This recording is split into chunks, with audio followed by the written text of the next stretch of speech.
You have seen this image 10,000 times. The man with the arms and legs extended, the circle and the square, the proportions of the perfect human body mapped against the geometry of the universe. It is on the Italian €1 coin. It has been reproduced in every science textbook, every art history book, every popular account of the Renaissance ever written. It is the most famous drawing in the history of Western civilization, and almost nobody knows what it actually says, and not what it shows, what it says. Because the Vitruvian Man is not an artistic drawing. It is not a study of the human body. It is not an illustration of classical architecture. It is a philosophical argument. An argument so radical that Leonardo wrote it in mirror script, his characteristic backwards handwriting, so that only someone who already knew what they were looking for could read it. And beneath the drawing, invisible to the naked eye but revealed by infrared analysis, there is another drawing. A different drawing. A drawing that Leonardo covered over before he was finished. Nobody knows what it showed. To understand what the Vitruvian Man actually argues, you have to understand who Vitruvius was. Marcus Vitruvius Pollio was a Roman architect and engineer who lived in the 1st century BC. He wrote a 10-volume treatise on architecture called De Architectura, the only architectural text from classical antiquity to survive intact, which was rediscovered in a monastery library in 1414 and became one of the foundational texts of the Italian Renaissance. In the 3rd book of De Architectura, Vitruvius made a claim that would obsess architects and artists for the next 100 years. He claimed that a well-proportioned temple must be designed on the same principles as a well-proportioned human body, that the measurements of the ideal human figure, the relationship between the head and the height, between the span of the outstretched arms and the height, between every part of the body and the whole, were not arbitrary. They expressed a mathematical order that was the same mathematical order that governed the cosmos. The human body, Vitruvius argued, was a microcosm of the universe. Every Renaissance architect who read Vitruvius tried to draw the figure he described. A man with arms and legs extended, fitting simultaneously into a circle and a square. None of them succeeded. The mathematics didn't work. The circle and the square couldn't share the same center if the proportions were going to be correct. Leonardo solved the problem. His solution was elegant and revolutionary. He moved the center of the circle. In every previous attempt to draw the Vitruvian figure, artists had assumed that the circle and the square must share the same center. Leonardo realized that they don't. The center of the square is at the man's genitals. The center of the circle is at his navel. Different centers, same figure. The mathematics works. This sounds like a minor technical adjustment. It is not. By separating the centers of the circle and the square, Leonardo was making a philosophical claim about the nature of the human body and about the relationship between the human and the divine. The square, in Renaissance symbolism, represented the earth, the material world, the physical, the human. The circle represented heaven, the spiritual, the divine, the infinite.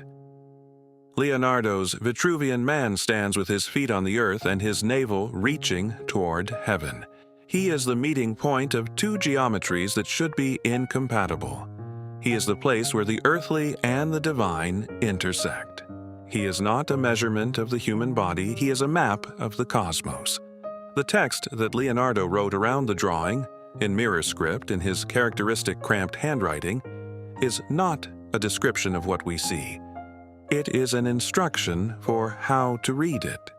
Leonardo describes the proportions of the ideal human body with extraordinary precision. The face is 1/10 of the height. The hand is 1/10 of the height. The foot is 1/7. The distance from the hairline to the chin is 1/10. And so on through dozens of measurements, each one expressing a ratio, each ratio expressing a relationship. What Leonardo is demonstrating is that the human body is a system of ratios, and that these ratios are not random. They are the same ratios that govern the proportions of a perfect building. And a perfect building, Vitruvius had argued, expresses the mathematical order of the cosmos. Therefore, the human body expresses the mathematical order of the cosmos. Therefore, the human body is a map of the universe.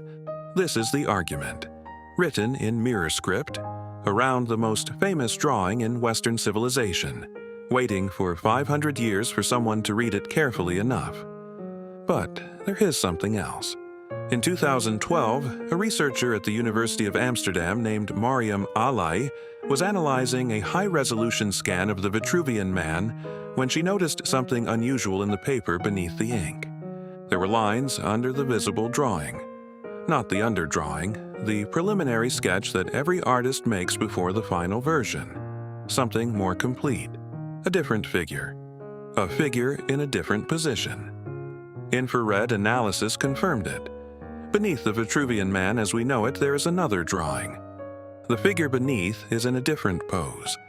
The proportions are different. The relationship between the figure and the geometric forms around it is different. Leonardo drew one version, studied it, and then drew another version on top of it. The first version was covered over. The second version, the one we know, was the solution he arrived at after discarding the first. What was the first version? The infrared analysis shows lines and proportions, but not enough to reconstruct the complete original drawing. We know it existed. We know it was different. We do not know what it showed. Leonardo covered his first attempt. His reasons died with him. The drawing was made around 1490, when Leonardo was in his late 30s and living in Milan in the service of Ludovico Sforza.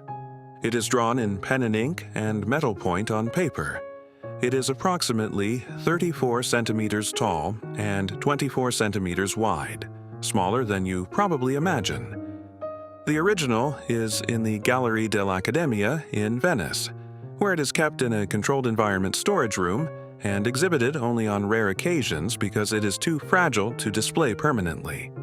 Most people who have seen the Vitruvian Man have seen a reproduction. Almost none of them have read the text. Almost none of them know about the drawing underneath. Leonardo was not the only person to attempt the Vitruvian figure. The architect Francesco di Giorgio Martini attempted it. The artist Giacomo Andrea da Ferrara attempted it. Several others attempted it. All of them failed for the same reason. They could not make the circle and the square work together with the same center. Leonardo's solution, separate centers, the square at the genitals, the circle at the navel, was unique. No one before him had thought of it. Why the genitals? Why the navel? The genitals are the point of generation, the place where the material body is reproduced, where the earthly continues itself. The navel is the point of connection, the place where the individual body was connected to the body that produced it. In Leonardo's system, these are the two centers of human existence, the generation of the body and the origin of the body, and above the navel, rising toward the circle of heaven, is everything else: the heart, the lungs, the brain, the face. The human body in Leonardo's drawing rises from its earthly center toward its heavenly geometry. It is simultaneously of the earth and reaching toward the divine. It is the most ambitious claim about human nature ever made in a single drawing. Leonardo made the Vitruvian Man for himself. It was not a commission. It was not made for a patron. It was a private investigation. One of the thousands of pages in his notebooks where he worked through problems in science, engineering, anatomy, mathematics, and philosophy. He never published it. He never exhibited it. He folded it into a notebook and moved on to the next investigation. He died in France in 1519. The drawing passed through several collections before arriving in Venice. It has been on the Italian €1 coin since 2002. Every Italian carries it in their pocket. Almost none of them know what it says. The next time you see the Vitruvian Man, on a coin, in a textbook, on a poster, look at where the two geometric forms are centered. The square at the genitals, the circle at the navel. Two different centers, two different geometries, one human body connecting them. Then read the text if you can find a translation. Every measurement Leonardo lists is a ratio. Every ratio is part of the same argument. The human body is a map of the universe. Leonardo wrote it in mirror script around the most famous drawing in Western civilization, and then put it in a notebook and never mentioned it again. He knew you would eventually figure it out. If this changed the way you see a drawing, you thought you already understood. Share it with someone who thinks they know what Leonardo was doing. And if you want to go deeper into the artists, the secrets, and the masterpieces that contain the truths we were never supposed to find, subscribe to Hidden Canvas. He measured the body. He was mapping the cosmos.